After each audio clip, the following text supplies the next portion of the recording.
Hi guys, it's Miss Arneson and I have some essential updates for you. I feel like we're continually learning as we go through this COVID thing. There's a lot of stuff going on and we just have to keep adjusting.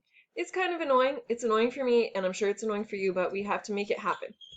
So here's a couple of things I wanted to talk to you about. Okay, Edpuzzle. This has been a huge night for me this second term. In the first term when I was using it, it looks like it was working right every time, and then this time it has been working wrong every single time. It's like super irritating and annoying. So I will apologize to you because sometimes the things that are going wrong with Edpuzzle are my fault. I didn't put in a link and then it's missing and then I have to go back and be like emailing it to all of you individually and you're annoyed with it, and so I apologize. That's my bad. I do not know how this happened, but all of the Edpuzzle links that I had put into 202 and 102 originally got deleted. Like I don't believe I deleted them, but they are deleted. So I'm having to go back in and put all of those in again. So I'm sorry, bear with me, and keep looking. I'm going to show you in a second how to find out if the Edpuzzle link is there or not, or if your link isn't working in the Google Doc, how to click on it anyway. So sometimes the links aren't working, and I don't know what that's about, except in some cases I know it's a Google Chrome issue, which I'm going to talk about on the next page. So for a second, let's go check out the Okay, I'm sorry. I accidentally pushed a button before I was ready to push it. So let's check out those Edpuzzle links. So what I'm going to do is I have a couple of things I want to show you really quick. I know I put this in another video, but some people are ignoring it, I think, and they're still asking me questions that I know I already answered, so I'm going to put it again really quick in this little video. If you want to know what your grade is in the class or what you are missing, you need to click on this little clipboard with a person's face on it, and this will tell you what your grade is. So it looks like my grade right now is really bad. And the reason is because I really haven't turned anything in because I don't want to. I have to do a whole bunch of other work besides this, so I'm not doing these assignments. But this is where you'd find out. If it says missing, that means I haven't put in a 0 yet. If it says 10 out of 10, that means you got a perfect score. If it's something like this one where it's 7.5 out of 10, that's a 75%. That's technically passing. But I would redo it until you get as high of a grade as you can. And then this one, of course, is a 0. So let me show you what happens when you have a 0 on an assignment because it could be a little confusing. So go to View Details. And when you have a 0 in an assignment, sometimes this box right here, it doesn't have the assignment anymore. It says the template's been removed. What you have to do in that case is click on the button over here that says make a copy, or you can click on resubmit, or I think you have to click on unsubmit maybe, and then it'll open up the assignment for you. But anyways, let's look at this assignment for a different reason now. Let's look at it for the Edpuzzle reasons. So if I did open this assignment, there were some links in here and some of them did not work. So this is an um, Edpuzzle video. It says watch this video, and then there's supposed to be some quiz questions in it, and you should answer those because it's actually part of your grade. But if you tried to click on it, it wouldn't work. So let me show you what I'm doing instead so that you can click on them anyway. Go to this right here and click on this, and it'll tell you which thing you need to click on. So it'll say like you need to click on the one that's about how did the solar system form, and then this will come up this way. So I just wanted to let you know that I'm going to be doing that in the future from here on out because I don't know what's going on with the Edpuzzle, but I would like you to be able to complete those because that's actually a big learning tool that we're using in this class. Okay, let's go back to our PowerPoint. Chromebook tips. Okay, so let me tell you how I figured out that there was something going wrong with this.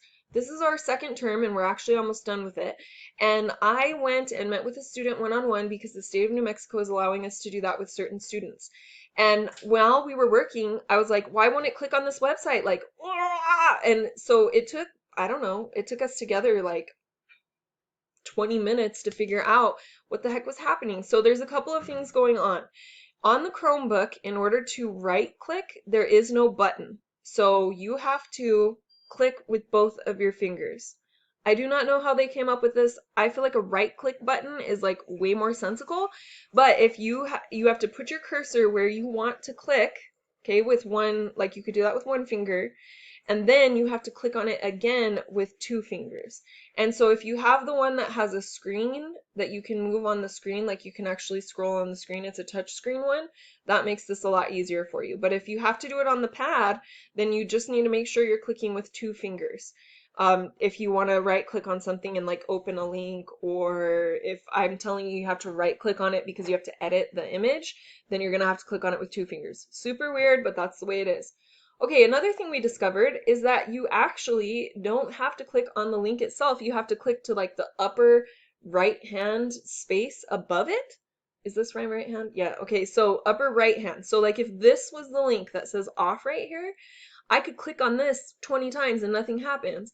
I have to go up and to the right and click over here on possibly nothing or possibly another word, and that's where I actually have to click to open the link. So that is extremely frustrating, and I don't know why that's happening, because Google usually builds good products and because they're all Google products that we're using. So they should be talking to each other and they're not, and that is frustrating.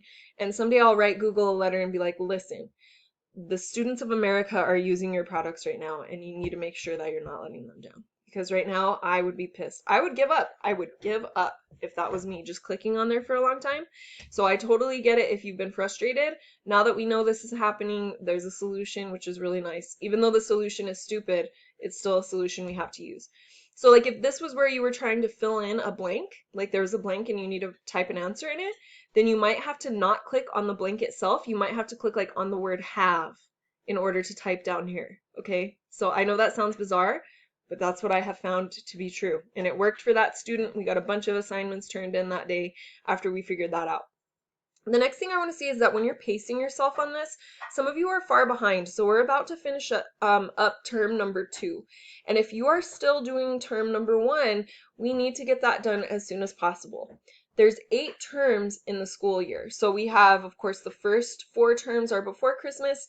The second 4 terms are after Christmas. Right now, it looks like the state of New Mexico might be letting us go back to school after Christmas, but we don't know. We might be stuck online for the whole year, so we just have to pretend and prepare for the worst scenario.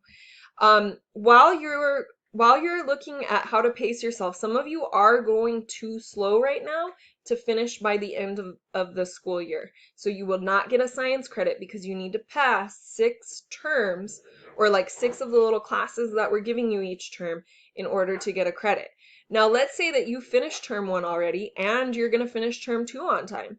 What that would mean is like your check marks would just be shifted over, and at the end of the year, you would have term 7 and term 8 with no science classes at all because you already passed. Or you could start getting ahead for next year. It would be your choice. So we need to pick up the pace for some of us. We need to go a little faster, but that's why I'm putting this last slide on here, which is use your resources. And a big one of those resources is me. I'm sitting at home. I'm bored. I don't like working on the computer all day. So if you call me, or if you're like, Miss Arneson, can we Zoom? I'm going to be like, ah, okay. And if I could give you candy, I would over the internet, but I can't. So please give me a call. You can text me.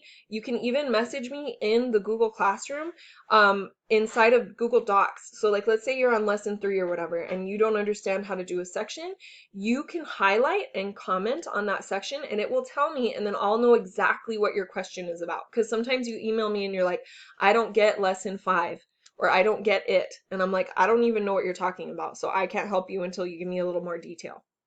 Okay, one other thing is that if you have an IEP, the state of New Mexico is now allowing us to meet in person with you on campus. So if you have an IEP, I can actually make an appointment with you and you can come in and we can work one-on-one with masks and social distancing and hand sanitizers and temperature checks and all those things we have to do. But I can work with you one-on-one. If you don't have an IEP that has that, then we're going to have to Zoom or call. But please, please contact me. Basically, anytime from 8 in the morning to 8 o'clock at night, I will almost always answer unless I'm doing something like I have therapy. And if I'm in therapy, I'm not going to answer a call from you. You know what I mean? So the other thing I wanted to say is try to do your assignments in order, because they do go in order. I make sure you have to learn the stuff in number 1 and lesson 1 before you can learn the stuff in lesson 2. Okay, guys, I hope you have a beautiful day, and I hope to hear from a lot of you also so that I can help you with your assignments.